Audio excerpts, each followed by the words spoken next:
안녕하세요. 자, 오랜만입니다. 자, 바른투자 커뮤니티 멘토를 맡고 있는 이빨톡톡입니다. 지금 이제 뭐 조정장이 진행 중이고요.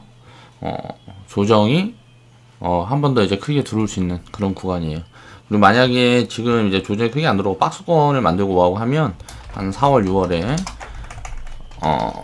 큰 조정이 진행될 듯하다. 이제 4월달하고 이제 6월쯤에 이제 뭐 악재가 이제 뭐 기다리고 있는 게 있어요. 대형 악재가. 이건 이제 뭐 지수에 이제 뭐 연동이 될 만한 그런 악재고, 보면은 3월달이나 좀 해서 좀 많이 빠져준다 그러면, 이 조정을 이제 선반영했다 그래가지고, 이 조정이 나오는 시점부터 이제 턴어라운드가 아니고 이제 본격적인 상승 추세로 그렇게 돌릴 수 있는 그 가능성이 있어 보입니다. 조정장이라고 항상 겁낼 필요는 없죠. 미국 뭐 채권, 이제 뭐 금리 급등, 뭐 여기에서 이제 이걸 이유를 많이 찾고 있는데요. 이거는 뭐 다 예정된 수순이었고, 중요한 건 뭐냐면은, 흐름을 한번 보면, 이제 주식시장은 우리가 이제 투자를 할 때 보면 이제 금리가 있어요. 이게 금리가 있는데, 이게 이렇게 올라가는 중에는 이건 주식시장은 계속 갑니다. 이게 올라가는 중에는 주식시장은 계속 가요. 근데 다시 해야 되겠다. 이렇게 금리가 이렇게 올라가는 중에는 주식시장이 계속 가요.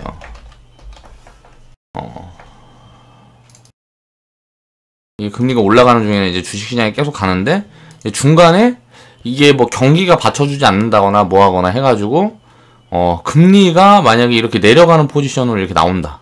그럼 이건 금융위기를 조심해야 돼요. 금융위기 가능성.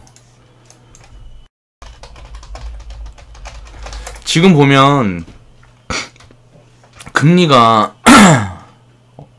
기준금리가 이걸로 안 써도 되겠다. 자, 보면 지금 이제 기준금리가 뭐 1.5% 뭐 이렇게 지금 이렇게밖에 되지 않는단 말이에요. 이게 기준금리가 3% 이상 이렇게 되면 이때부터는 이제 리스크 관리가 들어가야 됩니다. 왜? 이게 부담이 돼서 더 이상 이제 금리를 올리지 못하는 시점에 거의 다가갈 수가 있어요. 이때가 이제 주식시장의 꼭지라고 보면 돼요. 꼭지에 근방하는 그 구간이 될 거다라고 보면 되고, 이건 뭐 역사적으로도 계속 그랬고, 금리를 올린다는 거는 긴축이에요, 긴축. 그러니까 경기가 좋아지니까 이게 너무 빠른 속도로 가게 되면 리스크가 있기 때문에 자산을 이제 회수를 하는 거예요. 금리 올린다는 건 뭐예요? 부채를 줄이겠다는 거예요. 그러니까 금리가 싸니까 기업들이고 뭐 가게고 이제 대출을 막 잡아가지고 이제 빚을 얻어가지고 뭘 한단 말이에요. 집도 사고 빚도 하고. 근데 이게 금리가 올라가게 되면 어떻게 돼요? 이제 뭐 파산들 많이 하고 새로 신규로 이제 빚을 내서 뭐 집 사고 이런 행위를 하지 않겠죠. 가게는 그럴 거고, 우리나라 같은 경우는 이제 뭐 금리가 올라가면 기업들도 이제 돈을 이렇게 적극적으로 빌리지 않는단 말이에요. 왜? 이것보다 돈을 많이 번다 그랬을 때 레버리지 효과 때문에 돈을 빌려서 무슨 사업을 하는 거지. 이 금리가 너무 높으면 이 이상 돈을 벌 수 없으면 이거 뭐 돈을 빌리지 않겠죠. 그러니까 이런 부분들을 생각을 해보면 금리가 아직은 내년에 지금 뭐 예측되고 있는데 계속 올라간다는 거잖아요. 그러니까 내년에 무슨 뭐 올해 이제 뭐 4회 이상 뭐 인상을 한다. 그러면 이제 올해 지나고 내년 되면은 이제 기준금리가 뭐 2% 이상이 되겠죠. 2%에서 3% 가까이 되겠죠. 그러면 이제 내년쯤부터는 리스크 관리가 들어가야 돼요. 근데 올해까지는 상관이 없다. 그러니까 내년 한 19년 1분기 그 이후에는 이제 무슨 큰 악재가 많이 터진다든가 경기가 만약에 불황으로 돌아선다든가 다시 하게 되면 경제 위기를 한번 이제 조심해서 이제 리스크 관리를 해야 되는 구간인 거고, 지금은 그냥 조정이다라는 거예요. 그럼 조정 때는 어떻게 해요? 주식 비중을 미리 줄여본 사람들은 사면 되겠죠. 빠질 때마다 뭐 지수가 2% 급락해주고 3% 급락해주고 하면 아이고 고맙습니다. 3% 급락 아이고 감사합니다. 사면 돼요. 그러면 이제 단기로든 장기로든 어차피 수익이 나는 구간이다. 그러니까 이런 구간에 계속 이제 두려워할 필요 없이 우리는 이제 현금을 많이 만들어뒀는데 주식을 갖고 계시는 분들은 견디면 되죠. 내가 뭐 조정이 올 것 같은데 안 팔았어. 그럼 어떡해? 그러니까 뭐 흔히 요즘 뭐 주식시장에 그냥 도는 말 있잖아요. 존버라고. 기업에 만약에 가치에 문제가 없다 그러면 버티면 됩니다. 그냥 버티면 나중에 제 가치 찾아가요. 이게 마이너스 20%가 돼 있건 마이너스 40%가 돼 있건 마이너스 20%가 되건 마이너스 40%가 되건 기업 가치가 문제가 없을 때. 근데 이제 무슨 뭐 적자 기업에 뭐 말도 대도 않는 기업 그런 기업 갖고 있으면 이거 갖고 있으면 어떻게 되겠어요? 죽어버리겠죠.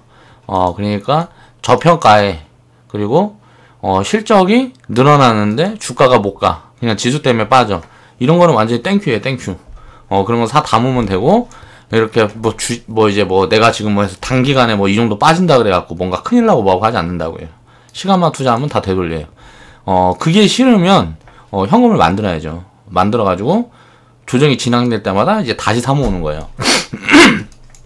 보통 이제 희망 고문을 해서, 오늘 팔면 이거 올라가면 어떡하지? 이제 올라가면 어떡하지? 이래서 매도를 못하죠. 그쵸? 수익일 때는, 이제 내려가면 어떡하지?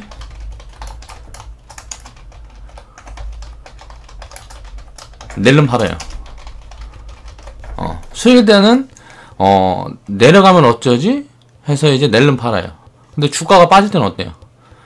이제 팔면은 올라갈까봐 이제 팔지를 못하는 거죠.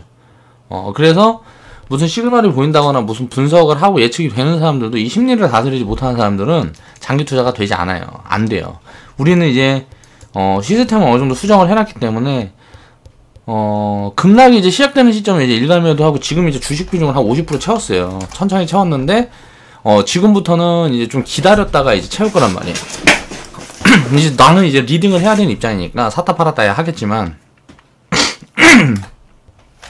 리딩을 안 하는 우리 회원분들은 그냥 가지고 있다가 가지고 있는 것만 가지고 있고 그냥 좋은 기회 올 때까지 매매를 하지 않고 기다려도 된다고요. 근데 이제 손가락이 근질근질한 분들은 매매 좀 섞어주면 되는 거고. 그러니까 지금 조정은 그렇게 뭐 얼마가 빠지건 이런 걸 불안할 필요가 없다. 저는 이번에 이제 2차 조정이 나온다 그러면 800포인트 코스닥 같은 경우는 800포인트 밑으로 이제 빠질 거라고 보고 있고 이건 이제 바이오가 주도를 할 거예요. 제 생각은 그래요. 그리고 이제 바이오는 이제 어렵습니다. 후발주들만 이제 선별적으로 좀 움직였다가 그 다음에 이제 전체적으로 아마 몇 년 쉬어가지 않을까 저는 개인적으로 그렇게 보고 있으니까요. 이번에 신규로 주도주가 어떤 섹터가 이제 주도주가 될 거고 또 어떤 섹터들이 이제 바닥을 다주고 이제 시작을 할까? 그 부분에 대해서 오늘 이제 다뤄보겠습니다. 저번 영상 댓글부터 한번 볼게요. 제가 한 2주 만에 지금 방송을 하죠. 그렇다 보니까 댓글들은 많이 못 살펴봤는데 한번 살펴보겠습니다. 오랜만에 방송을 하는데 그 전 댓글에서 한번 살펴보겠습니다. 외국과 과세 정책, 한국 증시 망조 드나. 이 영상이 언제 올린 거야? 2월 2일날 올렸네. 이 이후에 이제 안 올렸으니까 거의 한 20일 동안 영상을 올리지 않았네요. 지금부터는 이제 오늘부터는 일주일에 한 한두 개 정도 올릴 거예요. 이제 시스템도 완성되고 해서 회원들 수익 신경 쓰고 나도 이제 공부해야 될 것들이 있어서 뭐야 이거?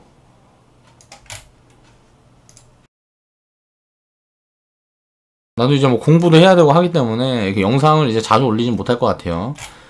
이제 가끔 2월달 그러니까 일주일에 한두 번 정도 이렇게 영상을 올리겠습니다. 올려드리겠습니다. 자, 댓글을 한번 살펴볼게요. 뭐야, 맞아 이거? 맞지? 장기 투자 분할 매수? 경험해보지 않고서는 말도 꺼내지 마세요. 시간 앞에 인간은 무기력해지죠. 어디 함부로 예측을 하고 진단을 하고 종목 분석을 하는지 참으로 가관이네요. 내 일이니까 그걸 하는 거지. 예측을 해야 되고 예측을 하지 않으면 대응을 어떻게 해요? 그냥 예측은 당연히 해야 되는 거죠. 이게 틀리든 맞든 예측은 해야 되는 거예요. 그래서 그 방향이 틀렸을 때 내가 어떻게 대처를 할 건지 방향이 맞았을 때 어떻게 수익 극대화를 할 건지 이런 부분에 대한 준비를 해야 투자가 가능한 거라고 저는 개인적으로 생각합니다. 그리고 종목 분석을 해야 이게 투자를 하지 않나요? 이거 분석을 안 하고 어떻게 투자를 하나요? 그건 투자가 아니죠. 분석을 하지 않고 하는 투자는. 참으로 가관이네요. 저퍼 우량 대령주, 한국전력, 기아차, 현대차 이딴 거는 아무나 다 언급할 수 있습니다. 아무나 다 언급할 수 있는데 하지 않죠. 그렇게 추천할 수 있대. 아무나 다. 근데 뭐 어떻게 하라고. 아무나 다 추천할 수 있는데. 지금 장이 각자하게 폭락하는 거 예측했나요? 못했잖아. 조정이 들어올 거라고 계속 얘기를 했었죠. 언급을 했었는데 그 시기에 대한 거는 정확히 맞출 수가 없지. 내가 뭐 신도 아니고. 그럼 뭐 떼돈 벌게. 선물시장 3천만 원만 돌려도 이런 거를 만약에 바로 해가지고 뭐 확률 한 7, 80%만 맞춰가지고 이제 폭락하는 시점이 언제고 뭐 이런 거를 정확하게 잡아낼 수 있으면 한 1년이면은 한국 사버립니다. 그러니까 이런 거는 하락의 강도 뭐 이런 거는 예측을 한다는 게 사실 뭐 불가능하긴 한데 어느 정도는 짚어낼 수 있죠. 기간이나 하락하는 강도가 어느 정도 될지는 예측을 할 수가 없어요. 근데 이제 조정이 들어올 거라고 계속 얘기를 했죠. 왜? 바이오가 버블이 껴있으니까. 그게 문제고 조정이 시작될 거고 이 조정은 어느 정도 선까지 내려올 거다. 계속 이야기를 하고 있죠. 당신도 일기 하바이 초중수밖에 안 되네요. 그런가 보죠 뭐. 내가 43년을 살았는데 IMF, 서브프라임, 북한 연평해전 이 장을 경험을 해보니까 아직도 난 주식이 무서운데 당신은 아주 건방지게 쉽게 이야기하네요. 주식을 어렵게 하니까 어렵죠. 쉽게 해야 돼요. 저도 사실 되게 어렵게 하는 거예요. 주식 투자는 진짜 쉽게 해야 됩니다. 저보다 훨씬 쉽게 해야 돼요. 그래야 마음 편안하게 길게 투자를 할 수가 있어요. 본인 돈으로 직접 해보세요. 짜잘하게 몇백 몇천 말고 진짜 큰 돈으로. 아 맞다, 그럴 돈도 없지? 다 깨먹고. 예, 맞아요. 돈이 없어요. 몇백 몇천 말고 진짜 큰 돈이 되면 그 돈으로 투자하는 것도 영상으로 올려드리겠습니다. 좀 되게 세상에 화가 많이 나 계신 분이네요. 시장이 좀 급하게 빠지니까 자기가 가진 주식이 좀 어떻게 됐나 보지. 그래서 지금 속상한 거야. 그러니까 화풀이 상대가 필요하니까 나한테 화풀이 하는 거죠. 원래 이래 사람들이. 마음에 안 들면 안 보면 되죠. 그쵸? 안 보시면 됩니다. 엄청 꼬여 있으시네. 안 된다 아니라 하지 말고 긍정적으로 살아요. 힘든 시기에 있으면 좋은 날도 그런 거죠. 비관은 스스로에게 독입니다. 남을 깎아내릴 시간이 있으면 가족과 함께 그런 게 좋겠죠. 43년 동안 헛산 걸 굳이 사람 많은 곳에 와서 증명해 볼 필요는 없습니다. 그렇죠. 하여튼 간에 어디 가는 찬양하는 버러지들 때문에 주식은 긍정적으로 하다간 골로 간다. 아니 주식을 부정적으로 하다가 골로 가는 건 부정적으로 할 거면 뭐 하려고 해요? 주식을. 정말 제정신이 아닌 사람이구나 이거. 그리고 애보다는 수십 배 수백 배 돈 벌고 있다. 뭐 돈 벌고 있는데 왜 와서 이렇게 쓰잘데없는 짓거리를 해? 귀찮게. 가서 술이나 퍼먹고 사람들 좀 만나고 주변이나 챙겨야지. 수십 배 수백 배 돈을 벌고 있으면 내가 뭐 1월까지 200만원 벌었으면 수백 배 벌었으면 한 20억 벌었나 보네. 그쵸? 그러면 한 20억 벌었으면 가족들이나 챙겨야지. 여기 와서 이거 덧글이나 씨부리고 있고. 참 안타깝죠. 이거는 지워야 되겠다. 장기 투자 분할매수. 저는 이제 다 경험을 해봤던 거를 이야기를 하는 거고, 그 부분에 대해서 본인들이 직접 해보세요. 그러면서 도움이 되면 그렇게 투자하면 되는 거고, 그렇지 않은 사람들은 제 유튜브를 이제 시청을 안 하시면 되겠죠. 귀찮아요 이런 사람들. 꺼져주세요. 자, 평생 해야 하는 주식을 마음 비고 편안하게 하려고. 채연님 우리 회원분입니다. 근데 뭐 깡통도 차보고 뭐하고 했다는데 지금 굉장히 일단 잘 견디고 계세요.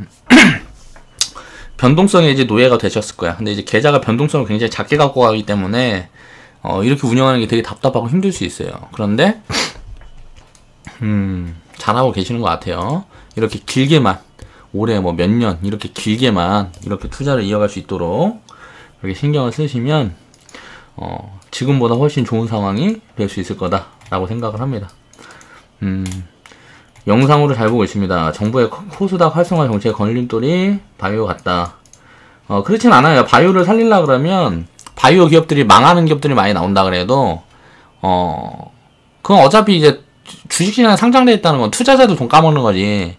이 기업을 살리려고 하면 어차피 돈이 돌아야 돼요. 그러면 여기에서만 예를 들어서 바이오 기업이 한 100개 있으면 그 중에 10개만 이제 셀트리온처럼 돼버리면 그건 이제 성공하는 거예요. 나머지들 다 망해든지 말든지.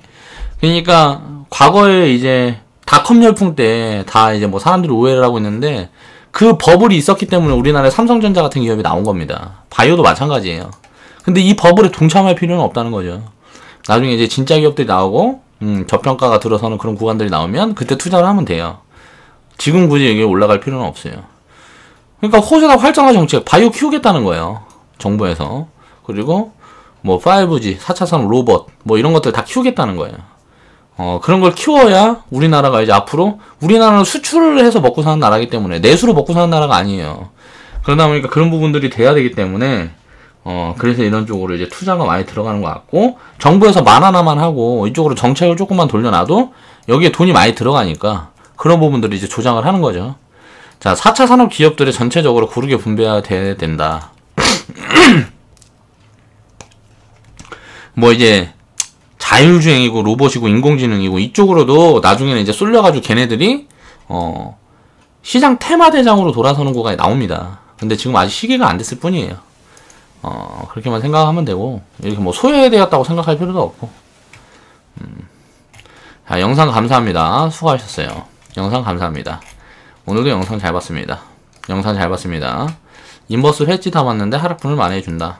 우리는 지금 인버스 비중을 늘리고 있습니다. 인버스 비중을 늘리고 있고 주식 비중도 천천히 채워가고 있고요. 자, 영상 잘 보고 있습니다. 멘토님 말씀 듣고 생각하는 방향이랑 맞춰보고 있다. 적립식 펀드 중심으로 하고 있었는데 작년부터 주식 비중을 슬슬 늘리고 있습니다. 올해 말이나 이제 내년부터는 적립식 펀드로 운영을 한다 그러면 좀 줄이는 게 좋아 보입니다. 뭐 합니까? 이게 뭔 소리야? 뭐라긴 뭐래요? 뭔 소리인지 모르겠네. 안녕하세요, 톡톡님. 저도 사업하다 빚을 지고 현재 빚 갚는 데만 주력하고 있는 사람입니다. 얼마 전에 우연찮은 기회로 주량이님이 뭐라 하셨고 장기 투자에도 공부하고 계시고 제 영상을 보고 몇 자 남기고 온다. 시간을 쫓겨서 영상 많이 보지 못했는데 현금 자금이 없다. 자, 소액으로 적립 투자를 해야 한다면 어떻게 투자를 해야 될까요? 100, 200도 없는 사람이 일정금 분할 매수를 할 수 있는 돈조차 없는 사람이 초반에 어떻게 해야 될지 알려주시면 감사하겠습니다. 그냥 저축을 해야죠. 방법이 없어요. 자, 한 달에 10만원씩이나 현금을 모아 투자하는 게 옳을까요? 그렇다고 생각합니다. 근데 이제 금액이 작고 뭐 이럴 때는 어느 정도 자산이 만들어지기 전까지는 굉장히 안전하다 생각되는 종목에만 이제 저축을 해야 돼요. 오히려 금액이 작다고 변동성이 큰 뭐 그런 종목들은 이제 분산 투자를 해야 되는 거기 때문에 이제 어느 정도 이제 종잣돈이 만들어지기 전까지는 안정성에 더 신경을 가장 많이 써야 돼요. 그냥 한국전력 그냥 돈 생길 때마다 저축하라고 말씀을 드리고 싶어요. 그래서 뭐 이제 한 분할 매수 하다가 뭐 수익이 한 20-30% 이렇게 나면은 수익금 좀 뺐다가 다시 이제 내려올 때마다 또 이제 분할 매수를 계속 하고 이런 식으로 해가지고 일단 종잣돈 한 500이든 얼마든 만들어야 이제 제대로 된 투자를 이제 진행을 할 수가 있겠죠. 이제 채무 상황이 언젠가 나아져서 함께 할 수 있는 날이 왔으면 좋겠습니다. 이제 뭐 그렇죠. 이제 사업하다 빚진 거는 잘못한 게 아니에요. 왜? 사람이니까 그럴 수 있죠. 근데 이 부분을 책임을 지느냐 못 지느냐 그 부분이 문제겠죠. 저는 그렇게 생각합니다. 그래서 파이팅 하세요, 태수님. 이렇게 해서 저도 물론 있어요. 빚이 지금 한 3억에서 5억은 될 거예요. 지금 그래서 이제 괜히 청산해야 될 빚들이 그 정도 되는데 지금 정리하고 있습니다. 정리하려고 노력하고 있어요. 아직 뭐 특별히 그렇게 정리를 제대로 하고 있진 못하는데 조만간 어느 정도 정결과가 저도 있을 거라고 생각을 해요. 자, 내용은 좋은데 코먹고 트럼하고 편집 좀 하고 올려주세요. 편집할 시간이 없습니다. 편집할 시간이 없어요. 영상 올려드리는 것만도 고맙다 생각하세요. 그냥 도움이 되는 분들은 그렇게 생각하세요. 코먹고 트럼하고 어떻게 내 비염 있는데 트럼하는 거는 몰랐네. 킁킁대고 뭐하고 하는 게 나도 싫지. 그런 거 남들한테 보이는 게 좋겠어요? 근데 별로 신경은 쓰지 않아요. 근데 어쩔 수 없어. 이게 뭐 편집하고 뭐하고 해서 깔끔하게 올라가면 좋겠는데 그거 돈 들어가잖아. 사람을 써야 될 거 아니야. 나는 하는 일이 많아서 내가 직접 할 수가 없어요. 시간이 없어. 그렇기 때문에 듣기 싫고 보기 싫은 분들은 보지 않으시면 돼요. 45억 년의 비밀을 알고 계신 분. 하락을 견디는 자만이 큰 수익을 얻는 거. 역시 많이 발전했어요. 예지몽님 파이팅.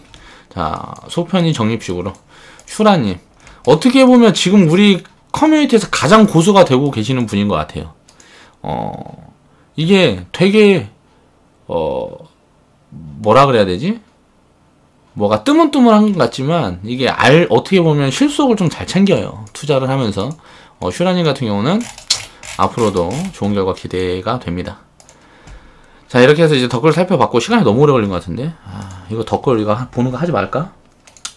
이제 뭐 덧글로 이제 뭐 덧글 보는 거 이런 거 불편하다 그러면 이제 말씀을 해주세요. 그럼 그런 의견들이 많아지면 이제 뭐 덧글 살펴보는 이런 거는 이제 영상 올리면서 하지 않겠습니다.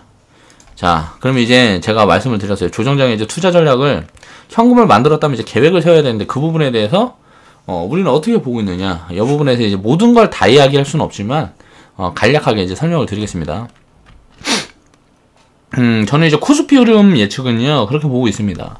3월이나 4월, 6월 달에 이렇게 조정이 마무리될 수도 있고요. 지금 보면 지금 시점이 어디 시점이냐면 이렇게 횡보를 하던 시점, 이 시점과 지금 굉장히 비슷한 구간이에요. 자, 정고점을 돌파를 해놓고요. 이제 상승을 어느 정도 만들어 놓고 이제 조정이 들어오죠. 왜?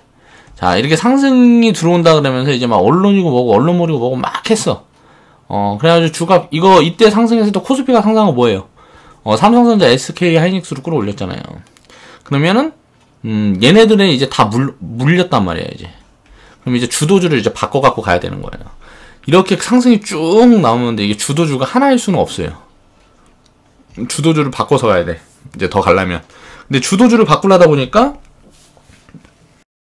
아직 업황이 살아나고 뭐하고 하는 섹터가 지금 이제 준비 중이란 말이에요. 그 섹터가 뭐다? 이건 이제 조금 이따 말씀을 드리고.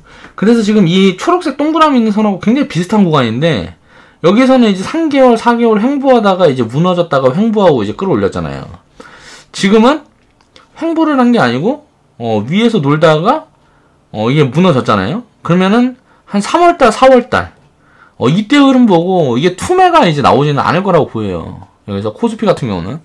근데 이제 크나락이 한번 나오면 이제 조정이 마무리될 수가 있어요. 그래서 주도주가 바뀔 거라고 생각을 합니다, 저는. 그렇게 해서 다져놓고 이제 삼성전자는 저는 못 갈 거라고 생각해요. 그 부분에 대한 영상도 내일 올려드릴게요. 삼성전자 액면 분할하는 이유, 그리고 내가 판단했을 때 삼성전자의 흐름, 이 부분에 대한 것도 내일 한번 올려드릴게요. 그렇게 해서 횡보를 하다가 이런 식으로 이제 또 상승이 이제 제대로 된 이제 3차 상승이 이제 남아있다고 저는 보고 있어요. 2019년쯤에. 따르면 2018년에 만에 시작한다는 거는 이 상승이 2018년도에 시작을 하면 2018년도 말경에 이제 뭐 금리가 이제 연동금리가 기준금리가 자, 지금 미국에서 4차례 인상을 시작하면 4차례 금리 인상 이게 시작을 하게 되면 2.5%가 돼요. 기준금리가 지금 1.5%니까 지금 1.5%가 2.5%가 되죠. 그럼 이제 리스크가 굉장히 있는 구간이란 말이에요. 이걸 만약에 19년도 까지 진행이 되면 이게 19년도 이제 1분기까지 진행되면 3월, 6월 연준에 하면 이게 기준금리가 3%가 되죠. 그럼 이제부터는 이제 리스크가 굉장히 커요. 이거 한번 터질 수가 있어요. 이게 한국은 가계부채가 세계에서 가장 위험합니다. 세계에서 가장 위험하다. 가장 위험 수준이다. 그러니까 부동산이 2008년도에 부동산 버블이 빠졌어야 되는데 미국이나 전 세계에 이제 직격탄을 맞은 데는 부동산 거품이 많이 빠졌어요. 한국은 부동산 거품이 빠지지 않았습니다. 2008년도에 집값이 빠져봐야 한 30%나 50%나 빠졌을라나? 많이 빠지지 않았어요. 거품이 안 무너졌단 말이에요. 이 거품이 무너져야 돼요. 지금 인구도 줄고 뭐하고 하기 때문에 이 부동산이 투자 자산으로 이제 여겨지는 이 시기가 지났단 말이에요. 이제 앞으로는. 그래서 이 거품이 터지면 이건 리스크가 굉장히 있기 때문에 한국에서 미국을 따라서 이렇게 금리를 올리게 되면 가계부채가 부담이 되죠. 근데 금리를 올리지 않으면 어떻게 될까요? 미국인, 뭐 외국인 자금이 썰물처럼 빠져나갈 거란 말이에요. 한국 증시에서. 세계 뭐 국채나 뭐 이런 데로 가지 우리나라 시장에 있을 필요가 없단 말이에요. 이 돈들이. 그러니까 이렇게 하든 저렇게 하든 무조건 리스크가 있습니다. 그러니까 이거는 이제 2019년도쯤에 이런 부분들이 나올 거다라는 거죠. 그러니까 이런 부분들을 생각을 해야 돼. 지금은 기준금리가 1.5%밖에 안 되잖아. 지금 기준금리가 얼마예요? 지금 기준금리 1.5%잖아요. 지금 이제 1.5%인데 어떻게 됐어요? 대출금리가 지금 이제 주택담보대출금리가 무슨 4% 5%까지 올라갔죠 지금. 이 기준금리가 이제 3% 이렇게 되면 주택담보대출 금리가 이제 7% 10%씩 간단 말이에요. 그러면 주택담보대출 금리가 이제 뭐 7% 10%씩 가버리면 어떻게 되겠어요? 이제 그게 부담이 되는 이제 변동금리에 놓여 있는 사람들은 무조건 갖다 팔아야 집을 팔든지 어떻게든지 해야 돼. 매물이 한꺼번에 나오면 어떻게 돼요? 이제 거래도 안 된다고. 그러면 어떻게 해야 돼? 이제 침체기가 오는 거예요. 그 침체기는 얼마까지 간다? 굉장히 오래 간다. 왜? 인구가 계속 줄고 있고, 뭐하고, 이제 뭐 하게 되면 침체기가 굉장히 오래 가겠죠.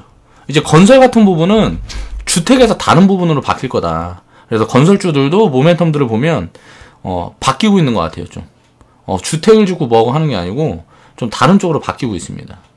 이제 지금부터는. 그래서 그 부분이 과도기가 한번 올 건데, 그게 한 2019년도, 아니면 2018년 말에서 2019년도 1, 2분기 이후에 아무래도 한번 무너지는 흐름이 나올 수가 있다. 그러면 이런 흐름이 나올 수 있단 말이에요. 이게 한 3000포인트까지 가면 한 1500포인트까지 빠질 수 있어요.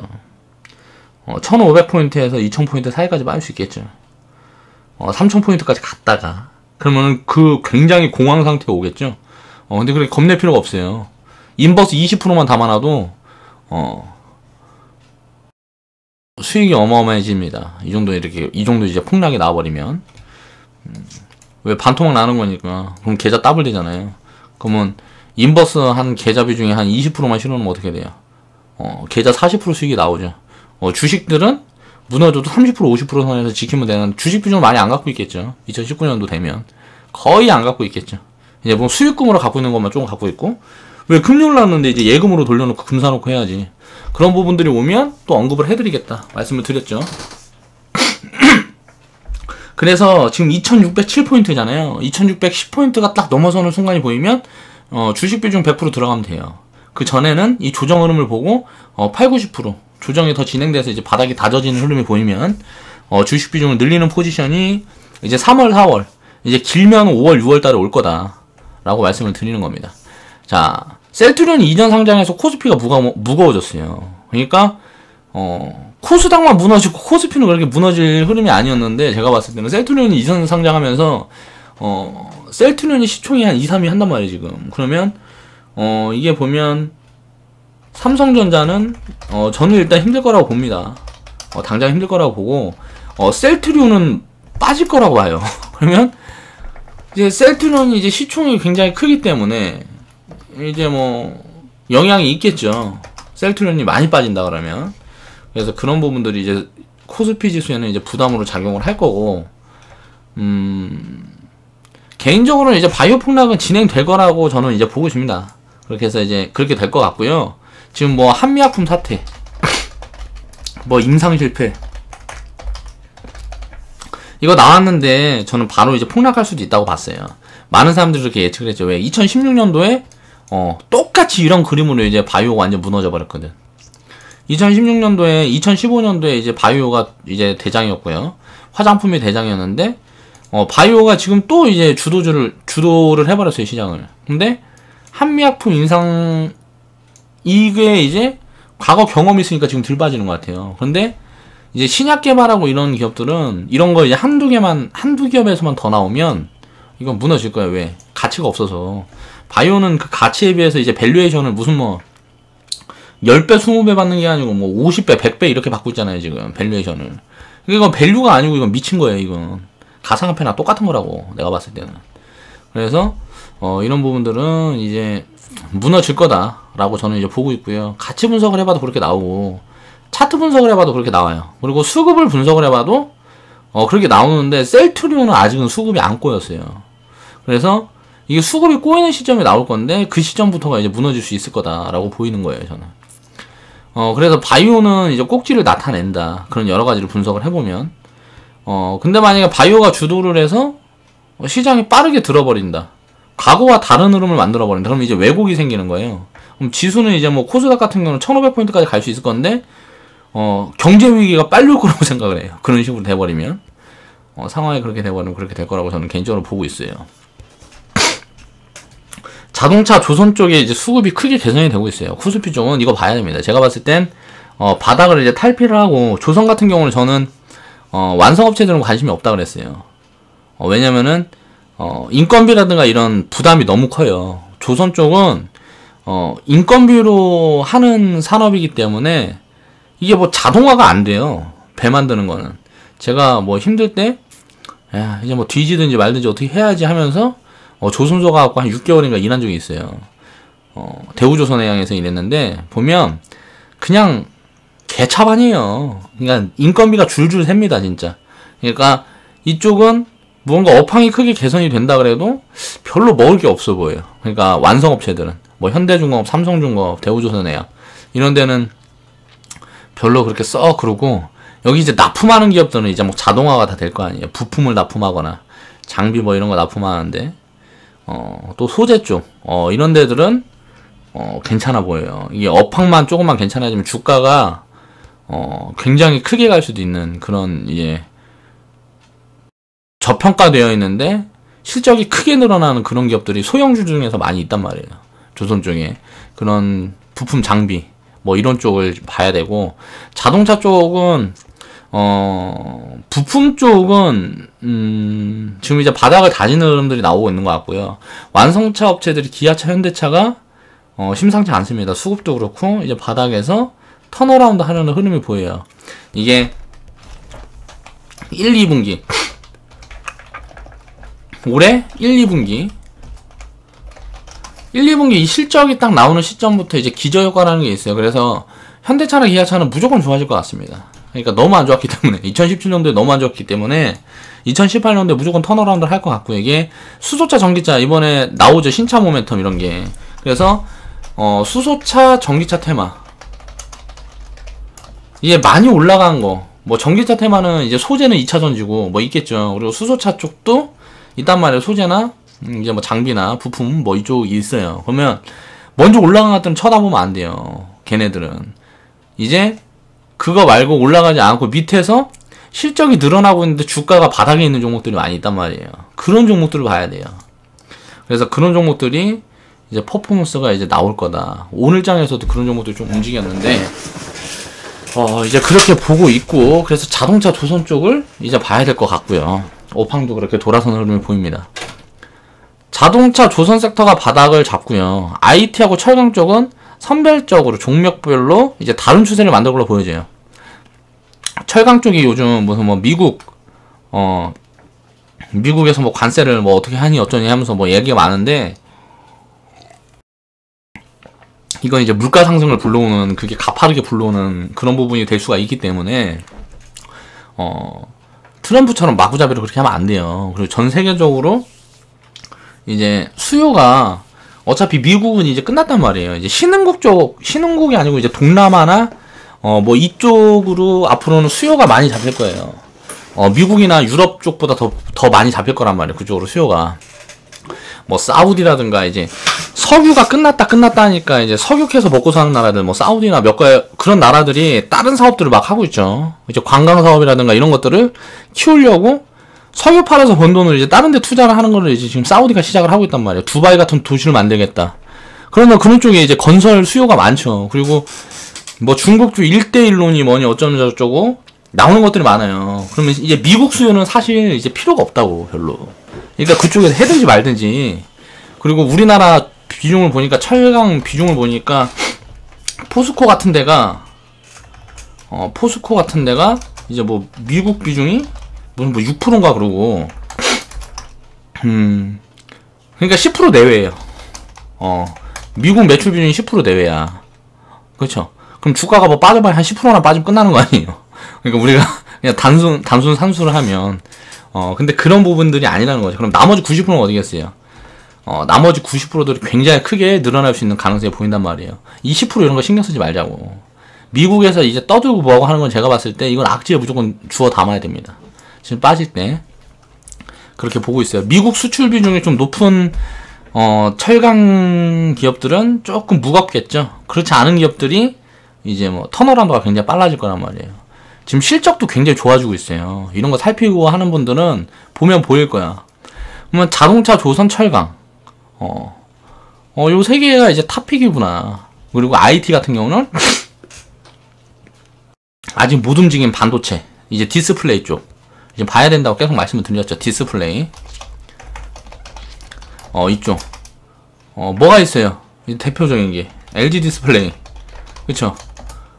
SK 하이닉스, 삼성전자 갈 때 혼자 왕따 겁나 당했던 LG 디스플레이, LG전자도 막 다 갈 때 혼자만 왕따 당했잖아요. LG 디스플레이는. 얘가 이제 IT에서는 이제 탑픽이 될 수가 있고요. 이쪽 부품, 소재 쪽이 2018년도에는 좀 퍼포먼스가 크게 나올 수가 있을 것 같아요. 이제 탑픽은 제가 봤을 때는 이제 증권보험인데, 이쪽은 주식시장 전체 비중이 굉장히 작아요. 그래서 이제 지수에는 큰 도움이 되지 않을 거라고 생각이 되고, 지수 무관 강한 흐름을 만들어갈 수 있는 섹터군으로 보여집니다. 그래서 관심 가지고 그냥 차곡차곡 모아가면 돼요. 이쪽 섹터는.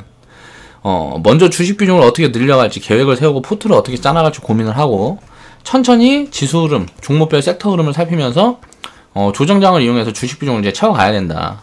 그런 부분들을 이제 신경을 써야 된다. 그러니까 이제 바이오 이런 거 쳐다볼 게 아니고, 이제 지금 이제 많이 가고 이제 주도할 거.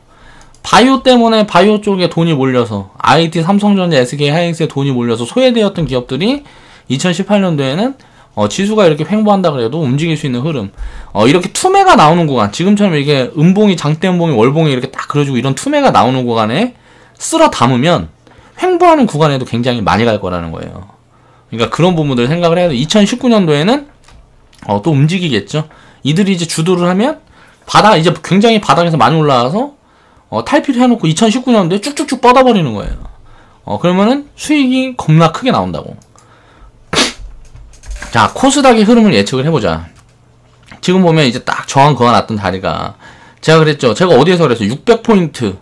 이 구간에 제가 1500포인트 간다 그랬어요. 지금도 그 생각은 변함이 없습니다.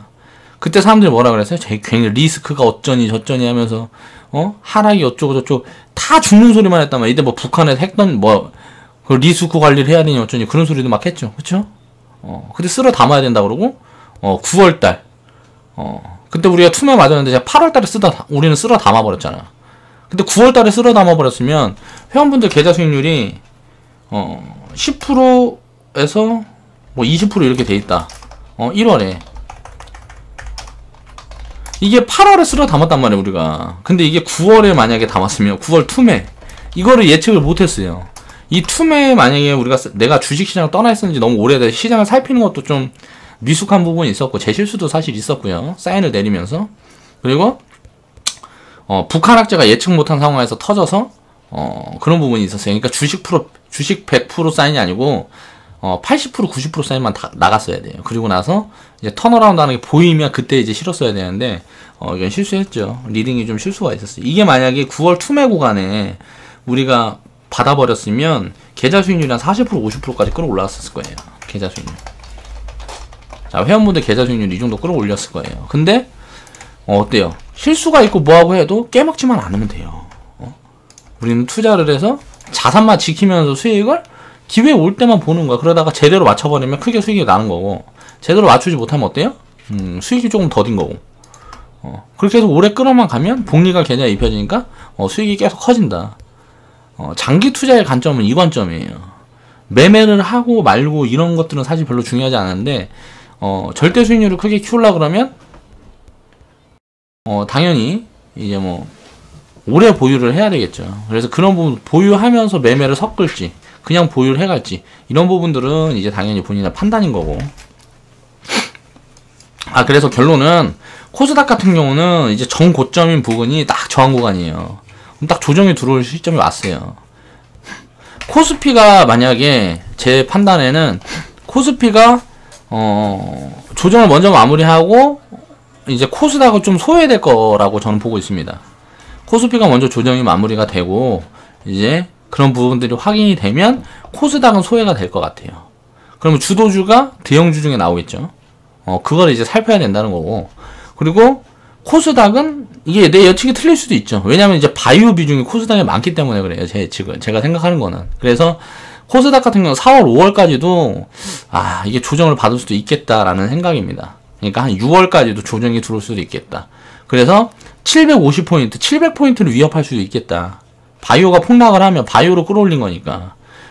시총이 크게 날아가기 때문에 그 부분까지 무너질 수 있겠구나라는 생각을 하고 있는 거죠. 물론 한 750포인트에서 800포인트 800포인트 깨서 그 자리에서 바로 치고 올릴 수도 있어요.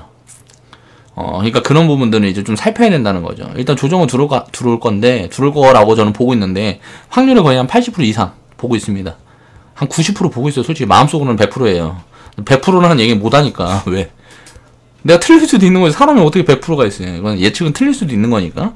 그런 걸 감안해 봤을 때 일단 800포인트 밑에서 아무래도 바닥에 잡힐 건데 이게 700포인트까지 빠지지 750포인트, 780포인트 그 근방에서 지키고 올릴지는 모르겠다. 그건 이제 좀 더 살펴야 된다. 바이오가 무너지는 흐름을 살펴야 되는 거고.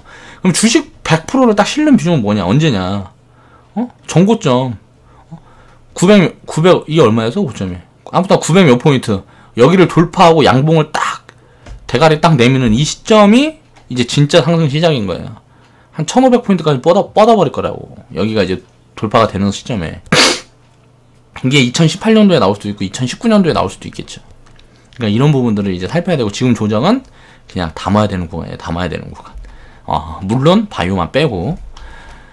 저는 이제 그렇게 생각을 하고 셀트리온이 코스닥 이전 상장을 해서 코스피로 이전, 이거 코스닥 이전 상장, 코스피로 이전 상장을 해서 코스닥이 오히려 부담이 줄었어요. 왜? 시총이 괴리가 셀트리온이 너무 들어요. 이게 30 몇 조가 있는데 코스닥 종목들 보면 시총이 얼마 되질 않아요, 다. 근데 신라젠 같은 것도 6조고 무슨 얼마 안 돼. 근데 셀트리온이 30 몇 조인 거야. 현대차 시총을 갖고 있어. 현대차보다 시총이 많아. 그러니까 이런 게 코스닥에 있으니까 얘가 조금만 빠져버리면 막 지수가 막 춤을 춰버린단 말이에요. 이런 부분들이 좀 사라질 거예요. 이게 코스피로 이전을 했기 때문에 덩치가 큰 게 코스피로 갔기 때문에 셀트리온이 사실 30% 50% 빠진다 그래도 코스피에서는 다른 섹터들이 받쳐주는 것들이 있어서 그렇게 출렁임이 크지 않아요. 근데 코스닥에서는 셀트리온이 만약에 15% 빠져버리면 어떻게 됐어요? 코스닥 지수는 막 7% 8% 빠져야 된다고. 그러니까 이거 이전 상장한 건 오히려 코스닥이 긍정적입니다. 이게 무슨 부정적이니 어쩌냐 하면서 막 뉴스 내보내고 뭐하고 했는데 제 판단은 그렇지 않아요. 코스닥 월봉을 보면 2월 아래꼬리를 달고 지금 반대를 보여주고 있죠. 푹 무너졌다가 아래꼬리를 싹 달았어. 이건 무슨 말이에요? 아래꼬리는 메운다고. 위에서 나온 아래꼬리는 메운다고요. 그럼 이 이상으로 빠질 거예요.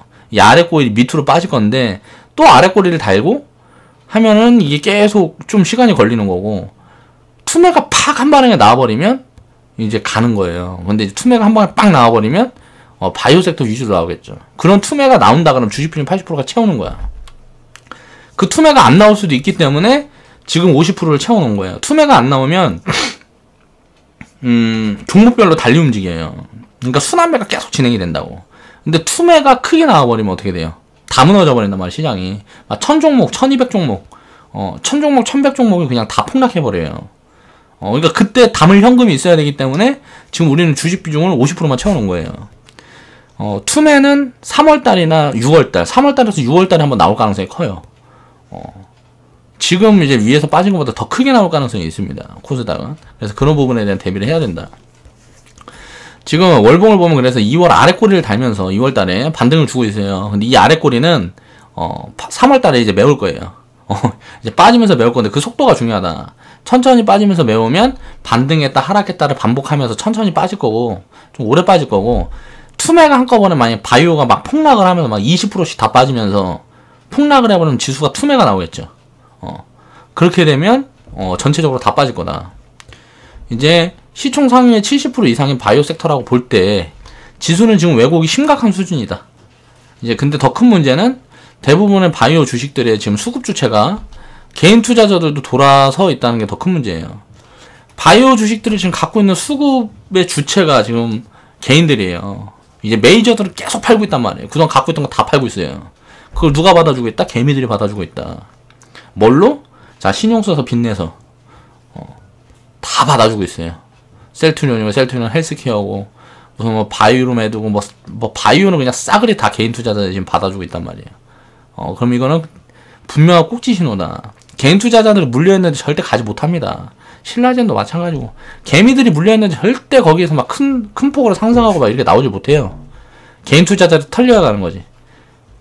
이게 한 20-30% 빠지면 개인 투자자들은 존버라 그러죠, 흔히. 그냥 꼭대기에 물려서 그냥 갖고 있는 거 강제 장기 투자하는 거예요. 단타로 들어갔다가 3% 5% 수익 내려고 들어갔다가 30% 손실 나갖고 그냥 강제 버티기. 왜? 내가 팔면 올라갈 것 같거든. 그런 부분들이 이제 진행이 되면 다 죽어버린다고요, 개인 투자자들은. 그런 거 또 반복을 하면 안 된다고. 그래서 바이오는 쳐다보지 말라는 거예요. 왜? 가치 판단이 안 되니까. 오히려 삼성전자에 물려있으면 한 3-4년 지나면 회복이 될 수 있습니다. 지금 꼭대기에 물려있어도. 근데 뭐 3-4년, 좀 길게는 한 5년 지나면 다 회복이 될 수 있어요. 삼성전자 같은 거 물려있으면. 바이오는 10년이 지나도 회복이 안 될 수도 있어요. 그러니까 굉장히 위험하다. 지금 꼭지에서 물려버리면 이거는 10년이 지나도 회복이 안 될 수도 있다고. 그 주가가. 그러니까 이걸 생각을 해야 돼요. 개인 신용이 지금 바이오 섹터에 다 몰려있단 말이에요. 개인 투자자들이 물 태우고 있는 게 지금 다 바이오 물 태우고 있다고. 신라젠 맨날 물 태우고 있고. 증권방송 보세요. 무슨 종목 상담하면 전부 다 신라젠, 셀트리온, 무슨 바이오메드 다 이런 것들이라고. 이제 뭐 바이오 섹터의 폭락 확률은 지금이고, 이제 뭐 고점을 높이든 지금이든 결국 2-3개월 안에 진행될 확률이 저는 80% 이상이다라고 저는 보고 있습니다. 그래서 이런 부분들을 조심을 해야 되고, 이제 또 이 쏠림 현상이 해소되면 여기에서 이제 매도하고 자금이 나오면 어떻게 될까요? 이제 유입되는 곳이 나오겠죠. 실적이 지금 개선되고 있는 테마를 봐야 됩니다. 거품이 크게 끼어있지 않은 테마를 보면 보안 섹터들이 이제 지금 뭐 블록체인이니 또 해서 지금 가상화폐 때문에 오히려 어떻게 보면 수혜를 크게 보고 있어요. 보안 섹터들이. 그래서 전 세계 이제 뭐 IT라든가 스마트 도시, 자율주행, 앞으로 보안 섹터들 중에 무조건 대기업이 나옵니다. 우리나라에도 물론 나올 거예요. 뭐 그게 뭐 이제 안랩이 될 수도 있고 어떤 기업이 될지는 모르겠지만, 아무튼 이 보안 섹터에 이제 블록체인 관련된 무슨 뭐 이슈가 있는 기업들은 이제 테마를 만들면서 버블을 크게 키울 수도 있겠죠. 그리고 5G 관련 테마, 이거는 뭐 거의 뭐 확실시 되는 거니까 실적 개선이 확실시 된단 말이에요. 거의 지금 이제 실적들이 작년 4분기부터 슬슬 보여지는 기업들이 많아요. 그런 기업들이 많고, 이게 확실시 되기 때문에 이쪽이 지금 거의 어떻게 보면 좀 길게 봐야 되는 테마다. 한 1-2년 봐야 되는 테마다 라고 보고 있고, 수소차 보안, 5G 이런 테마들을 집중해서 보라는 거예요. 코스닥에서는. IT는 이제 뭐 디스플레이, 그쪽 부품주 조선 부품주들도 다 코스닥이겠죠. 그리고 무슨 자동차 부품주들 중에서 지금 보면은 이 수소차 테마를 안고 있지 않은 종목들이 있는데, 얘네들이 수소차 테마를 붙어버릴 수가 있어요. 그런 종목들은 바닥에서 턴어라운드 하고 실적이 안정적이면 이 테마만 붙어버리면 크게 간다고. 그러니까 그런 것들도 잘 살펴야 되고. 그래서 요 정도에서 이제 순환매가 지속될 거다. 코스닥은 무조건 테마를 안고 가요. 바이오도 테마를 안고 간 거예요, 결론적으로. 바이오가 무슨 테마예요? 인구가 줄고 노령화 사회, 헬스케어 산업이 화랑일 거다. 그 테마를 안고 바이오가 움직인 거죠. 근데 이 바이오보다 가까운 건 뭐예요, 지금? 더 가까운 거 4차 산업이잖아요. 4차 산업 중에 자율주행, 뭐 전기차, 수소차, 그리고 무슨 뭐 5G 인프라, 이게 지금 뭐 몇 년 안에 지금 만들어져야 되니까 이쪽에 더 가깝다고. 그래서 저는 바이오가 움직일 때도 얘네들이 먼저 움직일 것 같았어요. 먼저 움직일 줄 알았어요. 왜? 얘네들이 더 가까우니까. 근데 바이오가 움직여버렸죠. 그리고 바이오는 애초에 투자를 할 수가 없어요. 너무 비싸서. 그러니까 장기 투자가 안 된다고. 단기 매매를 좀 섞었으면 됐는데, 그래도 우리 시스템이 아예 단기 매매를 하지 않는 시스템이었기 때문에 안 했죠. 근데 지금 이제 시스템이 어느 정도 수정이 보완이 됐고 어느 정도 갖춰져 있기 때문에 지금부터는 이제 적극적으로 좀 회원분들의 수익이 커질 수 있도록 리딩을 신경 써서 하고 있어요. 그래서 공부도 저도 되게 많이 하고 있고요. 기업들 분석하고 막 공부도 굉장히 많이 하고 있습니다, 진짜. 그러니까 앞으로 좋은 결과 있을 거고, 이런 부분에서 이제 찾아보자. 이제 그동안 크게 움직였던 종목들은 이제 상승폭을 반납할 거예요. 그리고 후발주들이 움직이는 흐름이 계속 될 거다. 그 부분에 이제 포인트를 맞추자. 5G 대장, 뭐 KMW, 대한광통지 이런 것들은 지금 보면 안 된다고요. 그리고 보안, 여기도 대장이겠죠. 그런 거 이제 보면 안 되고, 이제 뭐 밑에서 이제 움직이는 것들, 그런 것도 보란 말이에요. 실적 같은 거 확인하면서. 이제 비중 관리를 하면서 장기 투자를 하는 전략을 만들어라. 무조건 만들어야 된다고. 주식 비중과 현금 비중을 관리하는 시스템. 이게 스스로 있으면 좋고요. 이 부분에 대한 거는 방법론이 굉장히 여러 가지가 있겠죠. 스스로 고민을 해봐야죠. 주식과 현금을 유동적으로 샀다 팔았다 하면서 맞출 건가? 아니면 그냥 주식을 계속 갖고 가면서 목표가를 정해놓고 거기서 나오는 현금들만 취해서 그거를 이제 순환을 시킬 건가? 이거를 뭐 여러 가지 방법이 있단 말이에요. 그 방법에 대한 거를 스스로 자기한테 맞는 그림을 그려야 돼요. 자, 투자자 각자의 성향이 입혀져야 된다는 거예요. 나는 나만의 성향이라는 게 있는데, 저 같은 경우는 혼자 투자를 하면 단기 매매를 합니다. 단기 매매를 해서 수익을 한국전력 이런 거 사요. 한국전력 이런 거를 그냥 음봉 때마다 계속 사버려요. 그렇게 해서 한국전력 이런 게 만약에 한 20-30% 수익이 나잖아요? 이 수익을 덜어서 또 다른 장기 투자할 거를 만들어서 사요. 그리고 나서 이게 또 밀려 내려오면 계속 산단 말이에요. 계속 사요, 얘네는. 그리고 단기 매매는 어때요? 지금 움직일 것도 돌려버린다고. 이건 이제 내 스타일인 거예요. 왜? 난 이런 거 분석하고 매매하고 이런 게 자신이 있으니까. 근데 회원분들은 그렇게 하면 안 되죠. 그쵸? 스스로의 포지션들이 있어야 된단 말이에요. 장기 투자를 해. 자, 목표가. 예를 들어서 50%로 정해놓든 100%로 정해놓든 자기 스스로의 무슨 기준이 있어야 돼. 아니면 뭐 저항이나 지지, 뭐 차트 같은 거 볼 수 있으면 거기에 대한 이제 저항 구간, 여기에 대해서 정해놓고, 자, 매매를 할 때 100만원 일정금이야. 내가 살 때 무조건 일정금을 100만원씩 산단 말이야. 그러면 50% 수익 나 있으면 150만원이잖아. 여기에서 100만원 빼고 수익금으로만 갖고 갈 건지, 아니면 수익금은 50만원 빼고 100만원을 보유하고 이 50만원을 돌릴 건지, 이런 부분에 대한 계획이 있어야 된다는 거야, 항상. 그러니까 자기 스스로의 계획을 세워야 된다고 다. 우리 회원분들도 마찬가지예요. 제가 시스템을 만들어서 큰 그림은 만들어 드리지만 그 사이에서 관리하는 툴은 스스로 만들어 봐야 돼요. 왜? 자기한테 맞는 색깔들이 다 있기 때문에. 저 같은 경우는 성향이 굉장히 단기 성향이고 굉장히 공격적이에요. 근데 커뮤니티를 운영을 해야 되기 때문에 나는 이런 심리를 견딜 수가 있는데, 지금 당장 내일 1000만원 사갖고 예를 들어서 하한가 맞아서 이게 700만원 되잖아요, 원금이. 아니면 10억이 있는데 한 3억 털어먹었어. 그래서 막 700만원 돼도 나는 마인드가 견딜 수가 있다고. 근데 회원분들은 그게 안 되잖아. 그러니까 무조건 장기 투자에 대한 리딩을 해야 되기 때문에 저도 스트레스 무지 받고 되게 힘들어요. 지금 당장 뭐 10% 튀고 5% 튀고 이런 게 보여도 장기적으로 모아가서 이게 100%, 200%, 300% 이렇게 수익이 날 종목들을 운영을 해야 된단 말이야. 커뮤니티, 우리 카페 취지상. 왜? 길게 투자를 이끌어가는 방법에 대한 거를 공부를 해야 되니까. 그렇다 보니까 내 성향과 맞지 않는 시스템을 운영을 하고 뭐하고 하다 보니까 2017년도에 그렇게 좀 많았었던 것 같아요.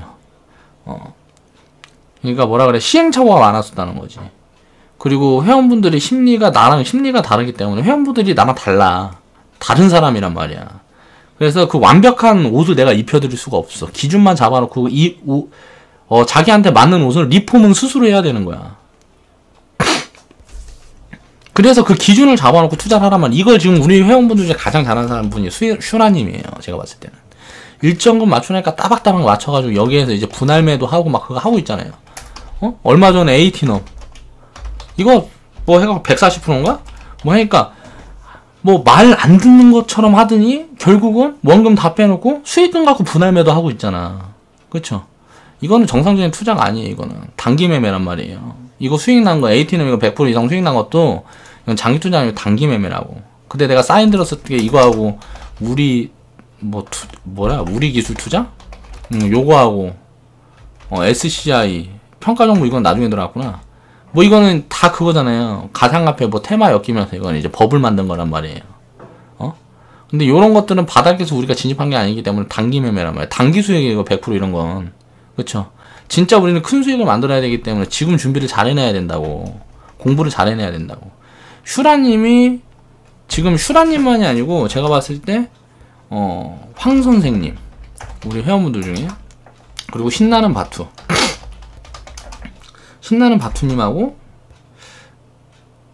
나머지 분들은 야 매매일지가 잘 이제 제대로 내가 파악이 안 돼서 잘 모르겠는 분들도 있는데 자기만의 투자 스타일을 좀 잡아가고 계시는 분들이에요. 그리고 또 한 분 있어요. 박성현님, 박상현님인가 성현님인가. 이런 분들을 보면 이런 분들은 지금 투자 스킬이 잡혀가고 있단 말이에요. 스스로의 옷을 입혀가고 있어요. 지금 제일 그거 못하는 님이 우진님, 뭐 김우진님인가? 우리 회원분들 중에 제일 못해 지금. 이게 뭐 채팅방에서 막 얘기하고 하는 거 보면 그렇게 얘기해도 안 되는 거 어떻게 하라고 나보고. 스스로 그런 걸 찾아야 된다고. 투자자 각자의 성향이 자기 시스템에 입혀져야 돼요. 이 비중 관리하는 방법에 대한 거는. 그게 어떻게 되든지 정답이라는 건 없는데 기준만 알고 있고 핵심만 알고 있으면 된다고. 2, 3년의 투자 데이터를 기반으로 이제 급락했을 때 주식 비중 확대를 어떻게 할 건지, 급등을 했을 때 현금 비중 확대를 어떻게 할 것인지, 아니면 아예 주식 비중, 현금 비중을 아예 안 하고 그냥 나 10년, 20년 묵히는 투자 할래. 자기 성향이라는 게 다 있다고. 10년, 20년 묵히는 투자 이건 아무나 못하죠. 아무나 못해. 근데 그게 가장 좋은 투자예요. 졸리 대표가 맨날 떠드는 투자 있잖아요. 제 시스템으로 운영을 하면요 2년 내 시스템은 2년 이상 을 봤을 때 경제 위기가 온다 그래도 손실은 없다. 그러니까 수익이 얼마고 이건 중요한 게 아닌데 일단 손실이 없다는 거예요. 이게 만들어져야 돼. 만약에 손실이 있다 그럼 시스템이 잘못된 거예요. 내 시스템. 근데 졸리 대표 시스템은 어때요? 안 팔아. 싸서 안 파는 투자. 이거는 3년, 5년 무손실. 이 기간이 오래 걸려요. 왜? 팔질 않기 때문에. 매매를 아예 섞지 않기 때문에. 근데 이걸 10년, 20년 이상으로 보면 졸리 대표 투자 스타일이 수익이 더 좋을 수 있습니다. 이렇게 운영을 이렇게 하는 것보다. 물론 매매를 하면 거기에 대한 인건비도 들어가고 뭐 또 하고 하니까 내 노동력도 들어가니까 당연히 수익이 더 나야 되죠. 그래서 내 목표는 내 시스템이 그냥 묵히는 투자하는 게 누구예요? 졸리 대표하고 워렌 버핏 뭐 이런 양반들이죠. 이런 분들보다 수익이 당연히 크게 나와야 돼요. 그 부분에 대한 시스템을 맞춰 놓은 거고 나는.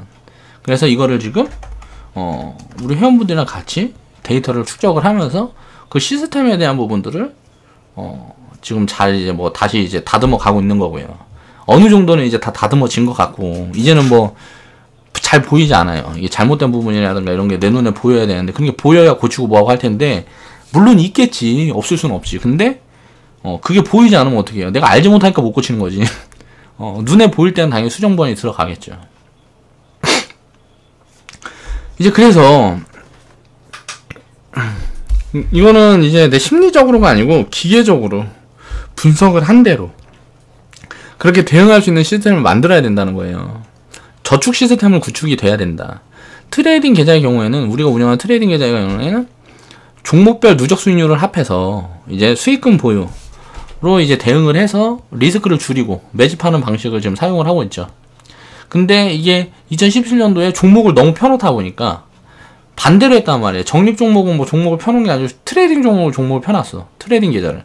그렇다 보니까 매집이 안 되는 거야. 그래서 중간에 주가가 치솟아 버리고 날아가 버리면 어때요? 트레이딩이가 매매인데 주가가 솟아서 날아가 버리면 매매를 해버리잖아요. 매도를 해버리면 쭉쭉쭉 뻗어나가면 소외가 되는 거지. 바닥에 잘 잡아도. 그 과정을 2017년도에 겪으면서 시스템을 어떻게 바꿨어요? 이제 수익금을 이제 보존하기 위해서 종목을 압축을 한 거죠. 매매를 더 많이 하죠. 그러니까 과거보다. 종목당 매매를 더 많이 하면서 종목을 압축해서 그 종목들을 수익을 키워갈 수 있는 그 부분에 대한 지금 준비를 하고 있는 거고. 적립계좌 경우는 종목을 펴는 거지. 그래서 단기 매매 수익 이걸 가지고 이제 단기 매매 시스템이 없었는데 이거를 이제 추가를 했죠. 왜냐면은 장기 종목 같은 경우는 아예 매매를 안 하기 위해서. 그래서 단기 매매를 시작을 한 거예요. 왜? 그냥 갖고 그냥 세워라 내워라 하는 거 사람들이 견디지 못하니까 단기 매매를 좀 섞어주는 거예요. 적립계좌만 운영하는 분들이 있으니까. 시간 날 때 해보라고. 그리고 이제 일정 금만큼 쌓였을 때 장기 종목을 하나씩 채워가는 방법도 있겠죠. 자금이 작아. 자금이 100만원. 뭐 500만원 이래. 그럼 이걸 나눠서 일단 단기 종목, 단기 매매를 해. 그래서 누적 수익이 100% 쌓이면, 자, 지금 우리가 단기 매매를 하는데 30종목을 운영하죠.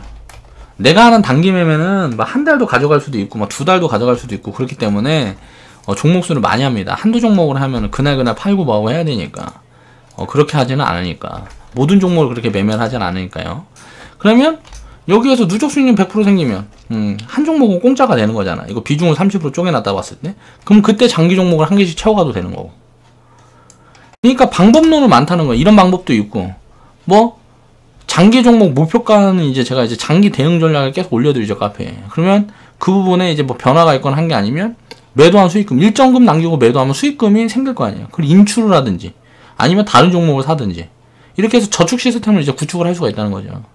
각자의 성향에 맞게 자기가 마음이 편안한 투자 시스템을 스스로한테 맞게 수정하고 보완하고 해서 구축을 해야 된다는 거예요.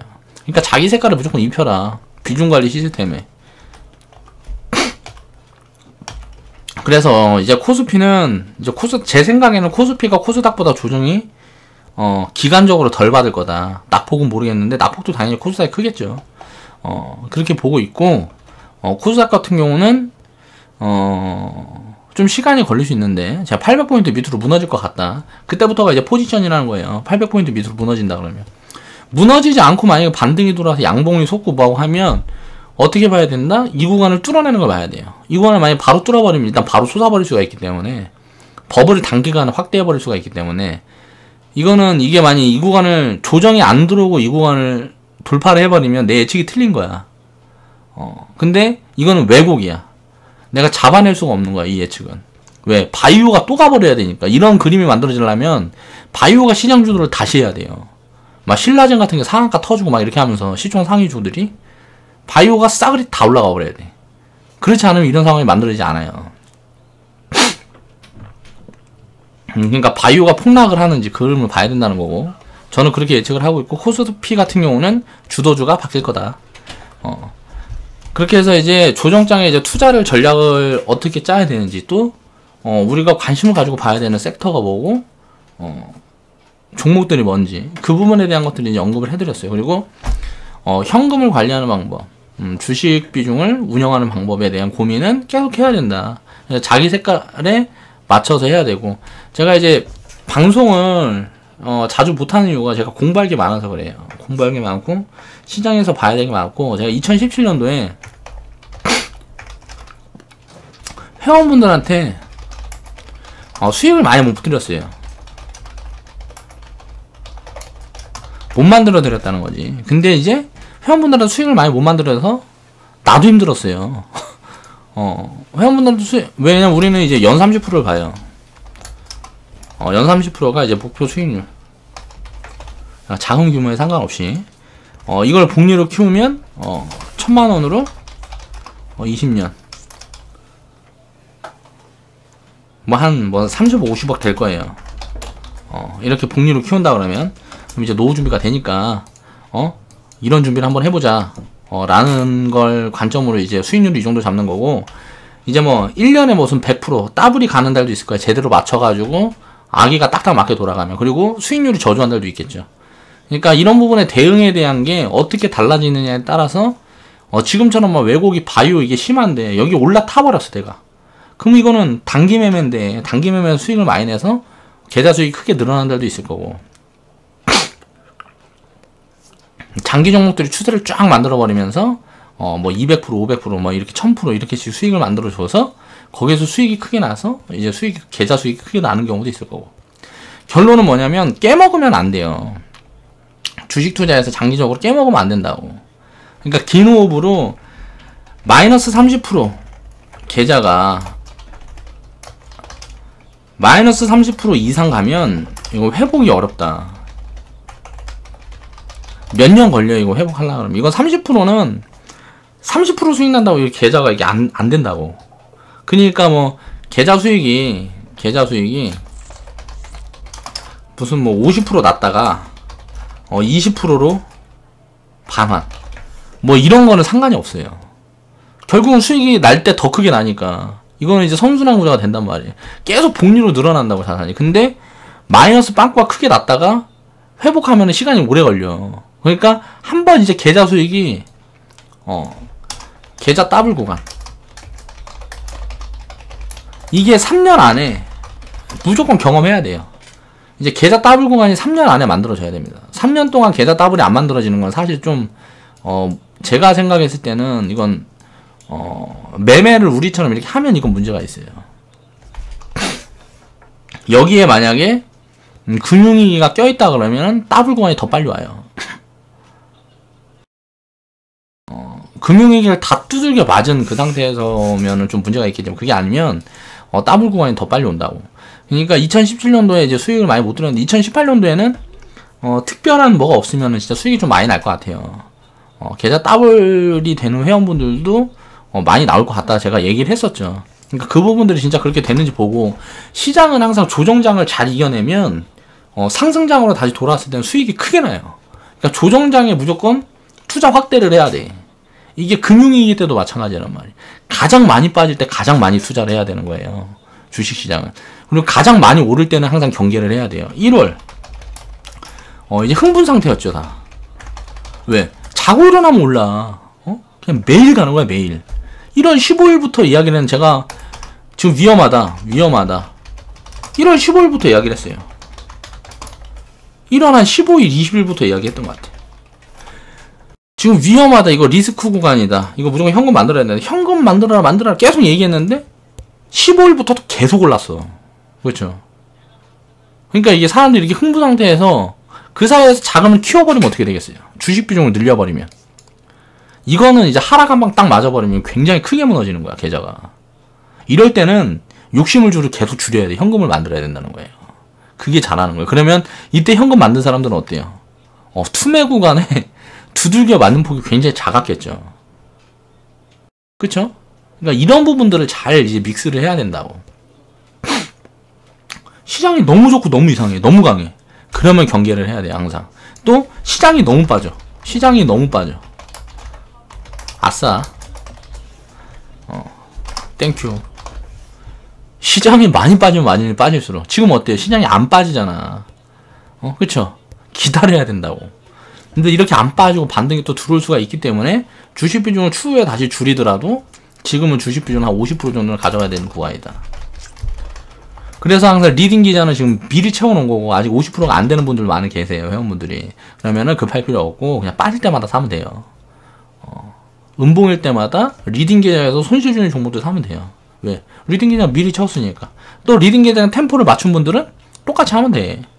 그러니까 항상 이 정답이라는 건 없고 이 시기에 뭐 늦고 빠름에 너무 이렇게 따라다니려고 하면 안 돼. 남의 수익률 막 쫓아가려고 그러고 나보다 수익 많이 난 사람들 쫓아가려고 그러고 뭐 그런 거 하면 안 된다고.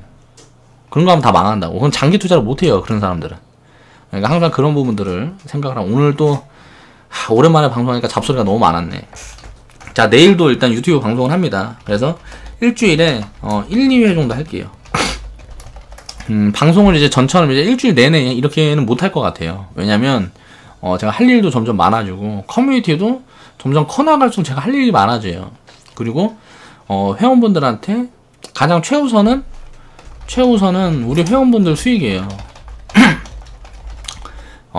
그냥 수익이라는 게 아니고 안전한 수익.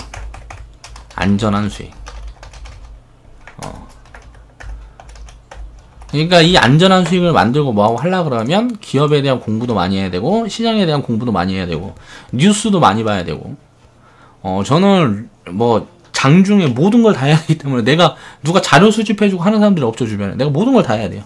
장중에 차트 보고 기술적인 지표 보고 수급 흐름 보면서 뉴스를 같이 듣고 장이 끝나면 이제 회원분들 멘탈 관리를 어떻게 해야 될까 생각하면서 카페 관리해야 되고 또 이제 시장에 대한 정보, 내일장, 앞으로 한 달 후의 장, 그리고 지금 금리가 어떻게 되고 이게 이런 뭐 시장에 지금 리스크 요인이 뭔지, 또 호재 요인이 뭔지 이런 것들 막 다 살피면서 하려니까 얼마나 일이 많겠어요. 그쵸?